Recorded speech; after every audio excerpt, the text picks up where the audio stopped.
Hey guys, welcome back to Mondays at the Museum. I'm Carrie and I'm here at the Anna Bemis Palmer Museum in York, Nebraska. So we've been working on a virtual tour in which we show you our entire America at War exhibit, but I've learned that there are so many items in it that we are sort of making it a highlights tour instead. And in my months of giving tours, I have learned that you can be as informational or as historical as possible, but the things that people take away from the tours are the more weird or interesting things. So I wanted to cover some of those today, just in case they don't make our virtual tour. You definitely got to have those documented, right? So first off, this copy of the Vicksburg Daily Citizen came out in a time when newspaper was rationed, and therefore it was printed on wallpaper.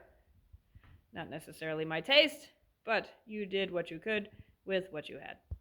This bullet with 3 stripes, if you look online, it says the 3 stripes are from the Union, but 2 stripes are from the Confederate. However, I've learned that is just a myth, and that bullets are bullets. Also in this case, I thought that was a dinner knife, and I didn't even consider it as part of our display until I read the label, and where it says it was picked up on the battlefield, and I was told you basically took what you had. There wasn't a lot of funding for the Civil War, and if a dinner knife meant the difference between life and death, yeah, I'm taking my kitchen knife to war. Next to that is a Confederate sword crossed with the Union sword, and this Confederate sword belonged to Mr. Mustache himself, Captain J.B. Reed. Here's a drum that was played by a captain in the Union Army. It got passed down through his family, ended up with his grandson, who played it in his high school marching band in Alma, Nebraska, and that grandson later donated it to us. Also in this case is a countersign, password Marion. It was literally a password to get you into building. They use it Marion because we're in Marion County, Iowa. This is James Birdseye McPherson. He was killed in battle by a unit belonging to his West Point classmate, John Bell Hood. And we know from this book here, Last Words of the Civil War, by Gary Radisson, that his last words were, when he and his orderly were headed left because of the danger of attack, riding toward the action, he took a bullet in the back. The orderly asked him if he were hurt. He replied, "Oh, orderly, I am," and soon passed away.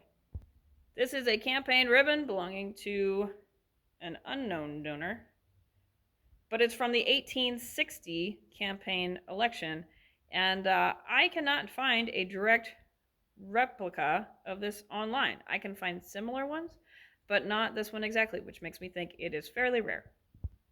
This engagement ring was made out of a US $10 gold piece, and if you look closely, you can see it says 1898.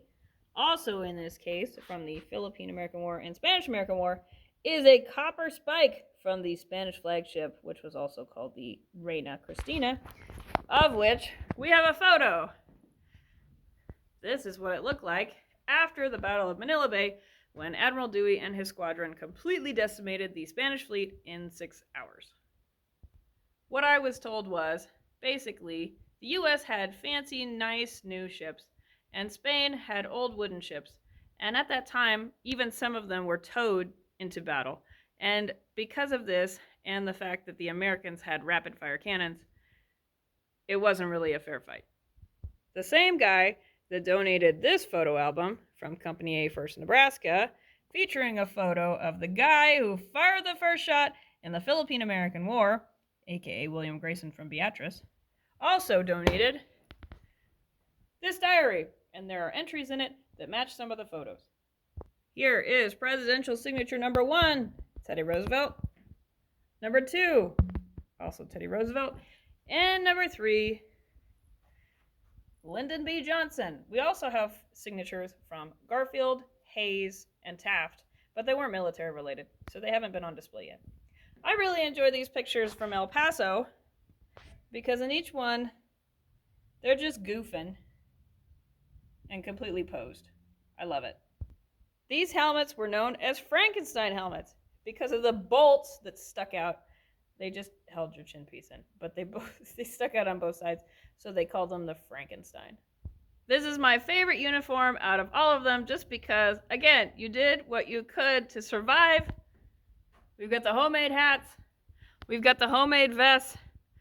We've got a glove, but you can't fire a rifle with a glove, so you got the homemade hand warmer and the leg wraps. This guy is in this photo. this guy is in this photo, and whoever wore this is more than likely somewhere in this photo. Check out this photo from Christmas Day 1917. Looks like a mountain full of trees, right? Nope. It's men, all on a hill, watching a rodeo on Christmas Day. This fighting symbols poster was a godsend because it shows me all the units and their symbols. And once you see this symbol, you start to see it everywhere. Here's our women in the military section. Big difference between the Red Cross World War I's, where they were literally stitching your limbs back on, to the Red Cross lady from World War II, which is a gray lady who worried more about your mental health, also important. These pictures were taken out of an ordnance plant outside Omaha. These ladies are literally holding on to explosives, which you can see here. And of course, they had a lot of safety concerns and took a lot of measures to stay clean and healthy. My favorite of which was there was a chemical inside the soap that turned red when it hit TNT, and you knew your hands were clean once the red was completely washed away. Here are more World War I items. We do have several gas masks. Interesting fact about cleaning your gas mask, they would put these in a bowl full of water with a goldfish. And if the goldfish died, they knew it wasn't clean, but if the goldfish lived, they knew it was safe for the soldier to put it back on. Next to that is a canteen with carvings, and these carvings are the names of each city that the soldier served in. And yes, that is a grenade, and it freaked me out, but the fire department says it's fine, so I guess it's cool. I've talked about this trunk in a previous video, but in case you haven't seen it, on the top is spelled out in nails, Joey McCarthy, Battery E, and on the front you can see USA spelled out in what I was told is actually the backside of shells similar to that.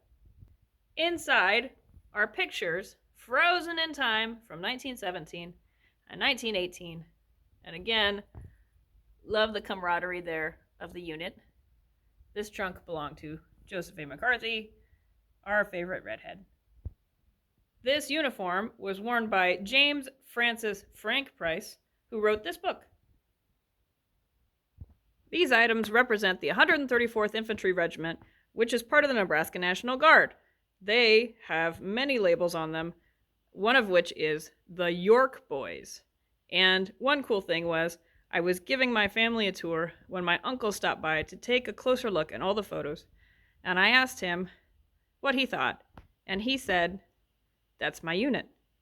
He grew up here in York, he was in the Nebraska National Guard, and he took the time to take a look at all the photos, and I just thought that was super neat that these were his unit.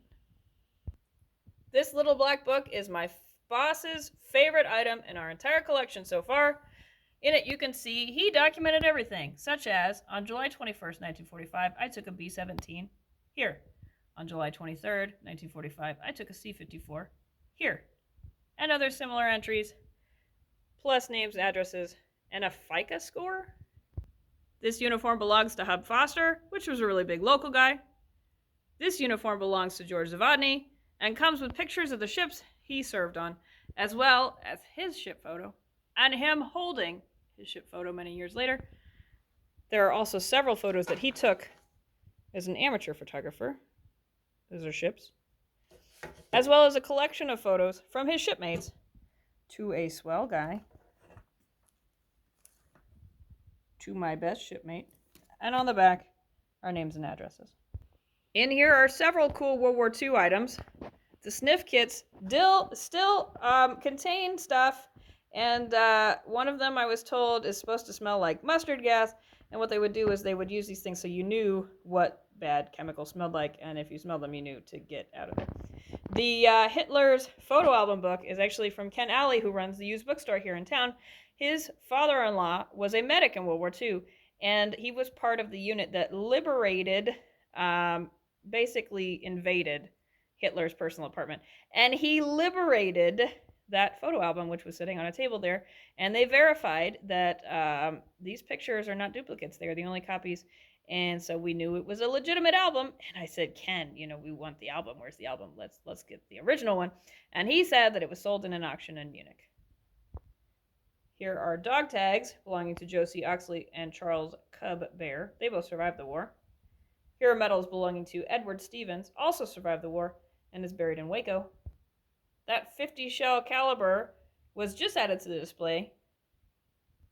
This set of helmets is really interesting because you've got one that's basically plastic and the other that is steel.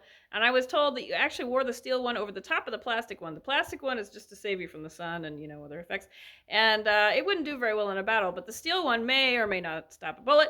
But it was also multitasking because you would also use it to hold clean water, and you would eat soup and stew and things out of it. Not super hygienic, but again, you did what you did with what you had. Korean War uniforms. This Marine Corps one belonged to Joseph Roddy McCarthy, nephew of Joseph Atmatter McCarthy. And finally, our firearms collection. Everything on the left is from the Civil War. The ones on the right are not. My favorite out of all of them is this one on the top here. You can see that it has some sort of wrapping around it. I was told that if this were to happen in training, that he would have been issued a new rifle. So the fact that it is wrapped like that means that it happened in battle, and he needed it to stay alive. Now, this would often happen where they would crack because soldiers would use the butt of the gun to break into things like doors and use them as a battering ram also on people. 9, 10, and 11 are Springfield rifles. I don't know if this story is actually true or somebody is just messing with me, but I love to tell it. So the Springfield rifles apparently had a very limited firing range. And when they were used in the Philippine-American War, the Filipinos were really smart and they learned what that firing range was, and they camped outside of it. So you would shoot and then the bullet would stop before it reached them. However, the Americans were soon issued the Craig Jorgensen, number 12, and that stopped pretty quickly. 13 is Japanese. Fun fact, this bayonet was not actually stored with the rifle. I thought it was World War I because of the length of it. Fire chief went through and he's like, no, that's World War II Japanese. And we're like, hey, we have a Japanese rifle. We put it together and it clicked. It just clicked right on. We were like, oh, okay. On here, you can see Japanese writing on top, as well as a ground mark where the seal was ground off because they would do that before it would fall into the wrong hands.